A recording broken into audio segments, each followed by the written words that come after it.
The Seal Catcher and the Merman. Once upon a time there was a man who lived not very far from John O'Groat's house, which, as everyone knows, is in the far north of Scotland.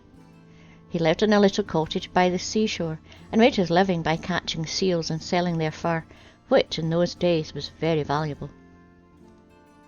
He earned a good deal of money in this way, for these creatures used to come out of the sea in large numbers, and lie on the rocks near his house basking in the sunshine, so that it was not difficult to creep up behind them and kill them.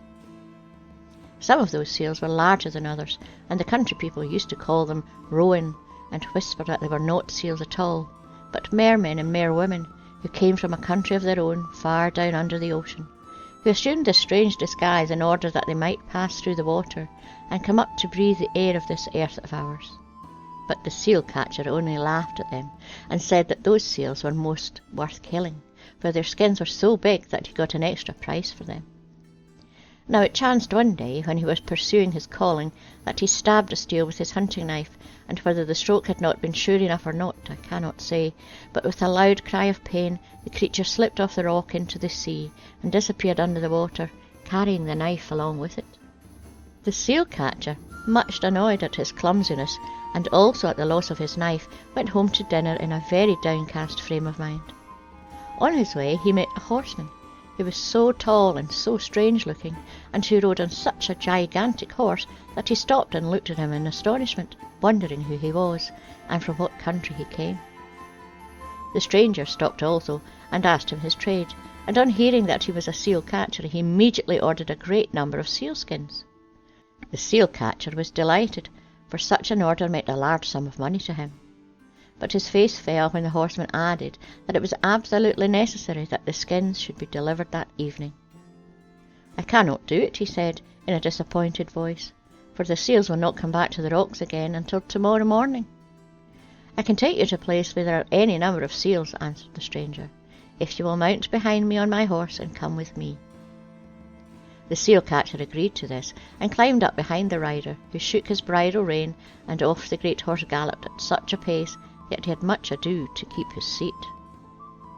On and on they went, flying like the wind, until at last they came to the edge of a huge precipice, the face of which went sheer down to the sea. Here the mysterious horseman pulled up his steed with a jerk. "Get off now," he said shortly. The seal catcher did as he was bid, and when he found himself safe on the ground, he peeped cautiously over the edge of the cliff to see if there were any seals lying on the rocks below. To his astonishment, he saw below him no rocks, only the blue sea, which came right up to the foot of the cliff. "Where are the seals that you spoke of?" he asked anxiously, wishing that he had never set out on such a rash adventure. "You will see presently," answered the stranger, who was attending to his horse's bridle. The seal catcher was now thoroughly frightened, for he felt sure that some evil was about to befall him, and in such a lonely place he knew that it would be useless to cry out for help. And it seemed as if his fears would prove only too true, for the next moment the stranger's hand was laid upon his shoulder, and he felt himself being hurled bodily over the cliff, and then he fell with a splash into the sea. He thought that his last hour had come, and he wondered how anyone could commit such a wrong deed upon an innocent man. But, to his astonishment, he found that some change must have come over him, for instead of being choked by the water, he could breathe quite easily, and he and his companion, who was still close at his side, seemed to be sinking as quickly down through the sea as they had flown through the air. Down and down they went, nobody knows how far, till at last they came to a huge arched door, which appeared to be made of pink coral, studded over with cockle shells. It opened of its own accord, and when they entered they found themselves in a huge hall, the walls of which were formed of mother of pearl, and the floor of which was sea sand, smooth and firm and yellow. The hall was crowded with occupants, but they were seals, not men, and when the seal catcher turned to his companion to ask him what it all meant, he was aghast to find that he too had assumed the form of a seal. He was still more aghast when he caught sight of himself in a large mirror that hung on the wall, and saw that he also no longer bore the likeness of a man, but was transformed into a nice, hairy brown seal. "Ah, woe is me," he said to himself. Through no fault of mine, this artful stranger has laid some baneful charm upon me, and in this awful guise will I remain for the rest of my natural life." At first, none of the huge creatures spoke to him. For some reason or other, they seemed to be very sad, and moved gently about the hall, talking quietly and mournfully to one another, or lay sadly upon the sandy floor, wiping big tears from their eyes with their soft furry fins. But presently they began to notice him, and to whisper to one another, and presently his guide moved away from him and disappeared through a door at the end of the hall. When he returned, he held a huge knife in his hand. "Did you ever see this before?" he asked, holding it out to the unfortunate seal catcher, who, to his horror, recognised his own hunting knife with which he had struck the seal in the morning, and which had been carried off by the wounded animal. At the sight of it, he fell upon his face and begged for mercy, for he at once came to the conclusion that the inhabitants of the cavern, enraged at the harm which had been wrought upon their comrade, had, in some magic way, contrived to capture him, and to bring him down to their subterranean abode, in order to work their vengeance upon him by killing him. But instead of doing so, they crowded around him, rubbing their soft noses against his fur to show their sympathy, and implored him not to be afraid, for no harm would befall him, and they would love him all their lives long if he'd only do what they asked him. "Tell me what you ask," said the seal catcher, "and I will do it, if it lies within my power."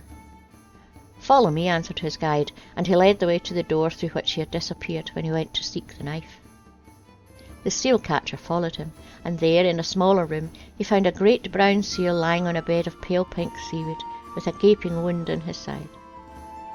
"That is my father," said his guide, "whom you wounded this morning, thinking he was one of the common seals who live in the sea, instead of a merman who has speech and understanding, as you mortals have. I brought you here to bind up his wounds, for no other hand than yours can heal him." "I have no skill in the art of healing," said the seal catcher, astonished at the forbearance of these strange creatures, whom he had so unwittingly wronged. "But I will bind up the wound to the best of my power, and I am only sorry that it was my hands that caused it." He went over to the bed, and stooping over the wounded merman, washed and dressed the hurt as well as he could, and the touch of his hands appeared to work like magic, for no sooner had he finished than the wound seemed to deaden and die, leaving only a scar, and the old seal sprang up as well as ever. Then there was great rejoicing throughout the whole palace of the seals.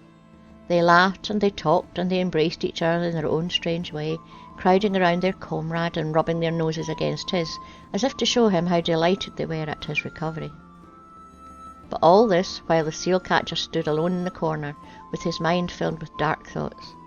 For although he saw now that they had no intention of killing him, he did not relish the prospect of spending the rest of his life in the guise of a seal fathoms deep under the ocean.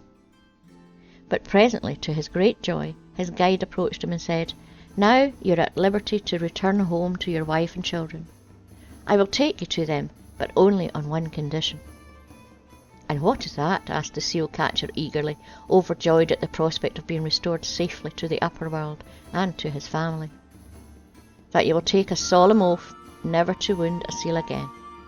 "That will I do right gladly," the seal catcher replied, for although the promise meant giving up his means of livelihood, he felt that if only he regained his proper shape, he could always turn his hand to something else.